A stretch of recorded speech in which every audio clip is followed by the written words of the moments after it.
Officers involved in deadly force situations carry that with them for the rest of their career and for the rest of not look upon this easy. It is a life-changing, a life-altering event, not only for those officers, for the officers that were with them, and for every member of this police agency. On September 5th, 2015, Virginia Beach Police Department surveillance and arrest operation led to an officer-involved shooting that resulted in the deaths of 2 persons, Angelo Perry of Virginia Beach and India Kager of College Park, Maryland. There was a male infant less than 6 months of age in the car in the rear seat of the vehicle who was not harmed. I need to emphasize a few points. First and foremost, we regret the loss of both Ms. Kager and Mr. Perry in this particular incident. Also need to let you know that for the 4th time in 3 months, officers of the Virginia Beach Police Department were fired upon by armed suspects and then were forced to return fire for their own safety. In 3 of the 4 incidents, the suspect fired multiple rounds at our officers. In this latest case, officers confronted Mr. Angelo Perry, who was heavily armed with a 9mm handgun and had at his feet a Tech-9 semi-automatic weapon. Both weapons were loaded. Mr. Perry is a convicted felon with an extensive criminal record to include crimes of violence. He was released from the penitentiary in May 2014 after serving 12 years of a 13-year sentence for malicious assault with a firearm after he shot multiple rounds at an individual, striking him in the back. On June 10, 2013, he was charged with another malicious assault in Wise County that was reduced to a misdemeanor. In May 2014, Mr. Perry was placed on parole in Virginia for the original malicious assault charge. His parole was transferred to the state of Georgia, but he has since returned to Virginia Beach. I want it also to be known that officers were unaware of the presence of the infant during this operation until it was concluded and the vehicle in which Mr. Perry and Mr. Kager were traveling in had been secured. The infant has later been identified as the child of Mr. Perry and Ms. Kager. Also wanted to be known that at that scene, officers went to the Walmart on the other end of the shopping center, purchased food, bottles, and diapers for this baby. In essence, the officers were taking care of the child before protective services arrived. There were 4 officers from Special Operations who actually discharged their firearms. These officers were dressed in uniforms, had ballistic vests that clearly marked police that identified them as police officers. Each of the 4 officers are highly trained. They're veteran officers. Time of police experience ranges from 9 to 17 years with the Virginia Beach Police Department and 3 to 13 years with their current assignment in Special Operations. These are highly trained, highly motivated police officers. All of the officers involved have extensively trained, practiced, and conducted actual arrest operations of the one that they used on that Saturday night. All officers are placed on administrative assignment, not administrative leave. They come to work. They have an administrative assignment pending the investigation into this incident as per department policy. There are 3 separate investigations that we have to let you know about. One will be conducted by the Virginia Beach Police Department Homicide Unit, one by the Commonwealth Attorney's Office. I believe you have gotten a press release from the CWA's office. Remember, this is the independent investigation. And during our investigation, their investigators will be right with us side by side to determine all the facts, making sure that the investigation is done completely and thoroughly. We will then have a final administrative investigation to determine if the officers' actions were within policy, procedures, and all of their training. Mr. Perry and Ms. Kager are African American. All of the officers involved are Caucasian. The surveillance and arrest operation that was conducted was directly supervised by 3 lieutenants, one from police investigations, one from our criminal intelligence unit, and the other from special operations. So there was command and control during the entire time of this operation. Now you're going to have some questions that I'm not going to be able to answer. Some of these questions may be premature to where we are in the investigation. Other questions will be of a nature that we cannot get into them because we have open homicide investigations that we are working. So bear with me if I say I can't answer that question at this time. We want to be as open and transparent as possible, so as more information becomes available and we are at a point where we can release it, we will definitely come back to our public and release it. I want to emphasize that these officers utilized experience and training as best as they could to mitigate a violent confrontation. In essence, the officers put themselves in harm's way to prevent another act of violence which was to be perpetrated in our city. And I will get into that in a moment. But I really want you to know that these officers did everything they could to try and circumvent any type of a violent confrontation with Mr. Perry. Virginia Beach Police Department has been conducting an extensive investigation of a homicide within the city, and for a while has been collecting information on this case. Based on information that was received from the community, Angelo Perry was developed as a person of interest in this case. Investigators began a surveillance of Perry's movements with the assistance of members of the Special Operations who were involved due to Perry's violent criminal past and knowledge that he would be armed. Further information from the community was received, advised that Perry was planning to commit another act of violence within our city.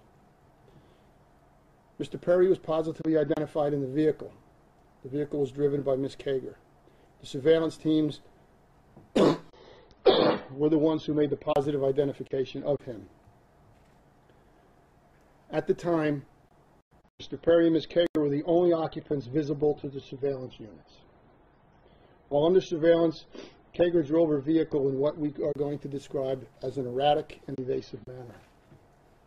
Further information was then received. Commanders of the surveillance operation decided it was time to make the stop of the vehicle and arrest Mr. Perry, pending any future violent acts. Vehicle made its way to the 7-Eleven at 2093 Lynn Haven Parkway, which is at the intersection of Sound Road. They were followed by members of Special Operations. The vehicle pulled into a parking space away from other vehicles of patrons. Members of Special Operations then approached the vehicle consistent with their training, with their experience. They did it in an immediate and very efficient manner. Rather than submitting to an arrest, Mr. Perry, sitting in the front seat, immediately chose to fire multiple rounds of the officers. We know one officer was shot by Mr. Perry. Fortunately, the round went through his shirt. And we believe we have pictures of that for you. The round did not strike the officer. Officers immediately returned fire, striking Mr. Perry with multiple rounds. Unfortunately, Ms. Kager, who was seated adjacent to Mr. Perry in the driver's seat, was also struck by rounds. After the vehicle was secured, officers with Special Operations called their medic forward. We have a full-time medic with Special Operations, and he began life-saving efforts of both Mr. Perry and Ms. Kager. Unfortunately, they succumbed to their injuries. It was at this point the officers found the infant in the back seat unharmed, strapped in a car seat, seated in the rear of the vehicle. We were able to recover a loaded 9mm handgun in Mr. Perry's possession, and a loaded Tech-9 semi-automatic weapon was found at his feet in a bag. The entire incident, when the officers approached that vehicle to the end, lasted less than 15 seconds. We are thankful that none of our officers were injured during this exchange of fire. Since this event, we have notified the families of both Ms. Kager and Mr. Perry. Autopsies of both are being conducted. Our forensics unit has processed the vehicle. All weapons involved have been recovered and been packaged and sent for ballistic analysis. The weapons recovered from Perry will be traced, and we have a number of interviews that we still need to conduct. And what we're hoping is if there's any additional witnesses to this, that they will come forward so we conduct interviews with witnesses.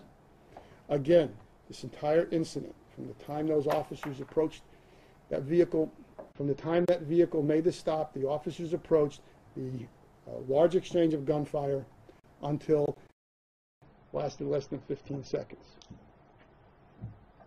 We do know that Mr. Perry fired 4 rounds at the officers, and we do know that the officers returned fire with 30 rounds.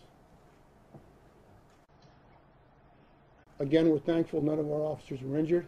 And again, I really want to emphasize the tactic that they employed what they did. Those officers put themselves in a position to attempt to mitigate a violent confrontation.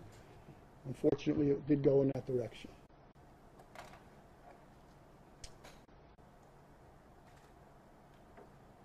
I guess we'll ask some questions. Remember, as I've stated, this is the information that I have at this moment, at this time. Additional information will come forward. It may change some of the fact pattern. We don't think it's going to change the major parts of the fact pattern. And if there's questions that we cannot answer, please bear with us. It's because we have an open investigation in this case. We have an open homicide investigation that we do not wish to jeopardize. And that's where we are. So, I guess we'll start in reverse order. Start with the newspaper. Can you name the officers? I will not name the officers. We've gotten, for a number of reasons, one of which is we did receive a threat last night, so we will not name the officers. And can you tell us how many officers were total there, aside from the 4? We're going through debriefs right now. I do not have the exact number of officers who were there from the special operations and from special investigations. We will get back with that.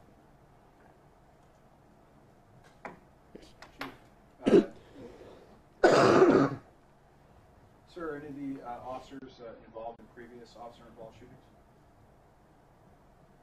No. None of those officers have been involved in any previous OIS cases. We'll start with, I guess, since we're going in reverse, we'll start with 13.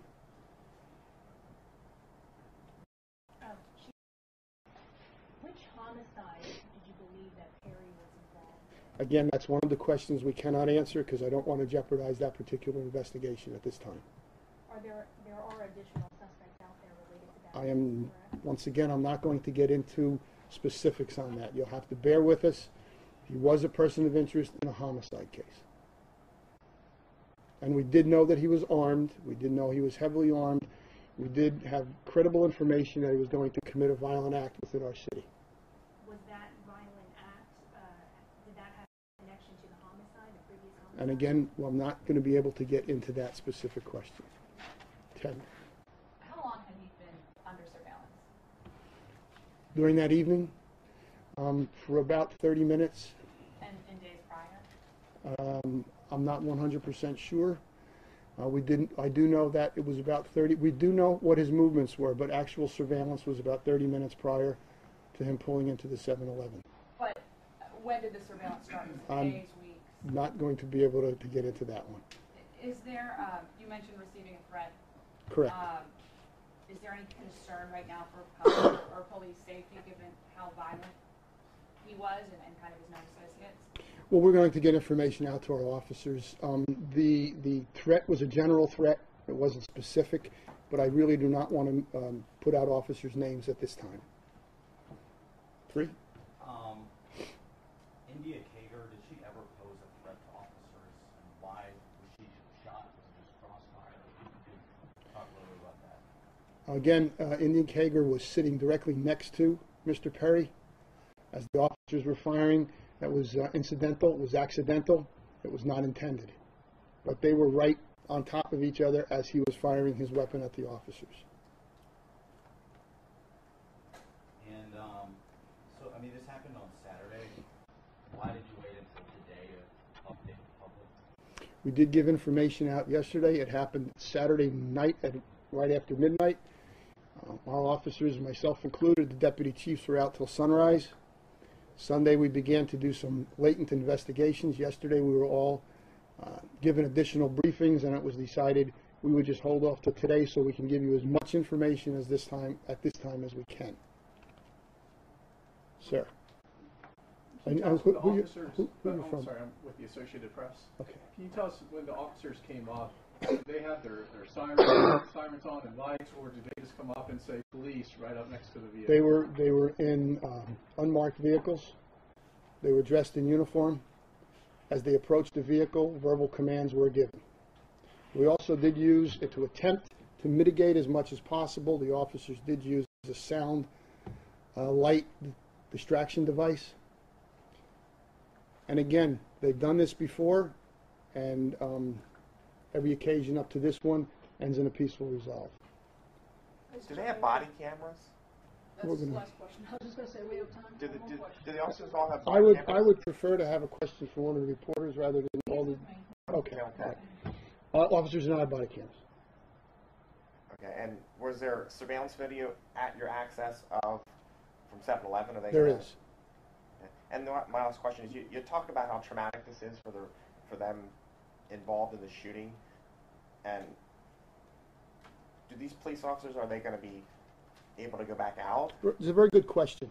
The officers are given. We have a layered approach when officers are involved in a traumatic event. One of which is peer support. We have a great peer support program. We have the employee assistance program. If they need to sit down and discuss this with counselors, we offer that. There was a time in policing when that wasn't offered. We realized over the course of years that this is a traumatic event for those particular officers. We do realize it's a life-altering event. So we give them all the support we can. We will have them on administrative assignment through this, and then what we will do is bring them back to full duty, but it will be incrementally, and some of it has to be based on how the officer is feeling at that particular time. Okay, thank you. For the questions, I'll be available via email. Can we ask a question about the photographs? Well, I'm just wondering about that uniform. Is that I apologize, I'm maybe having trouble. Is that a blue uniform or a green uniform? That is green. Green. That is green. Virginia Beach police patches, and on the front it says police, clearly invisible. Yeah, Is thanks. that the left arm? Can you, It'll be on both. That's the left arm where the bullet went through. He was shot there, the bullet went through. That's going to be it for right now, Any folks. additional Okay? questions or go ahead and feel free to give me an email or call me.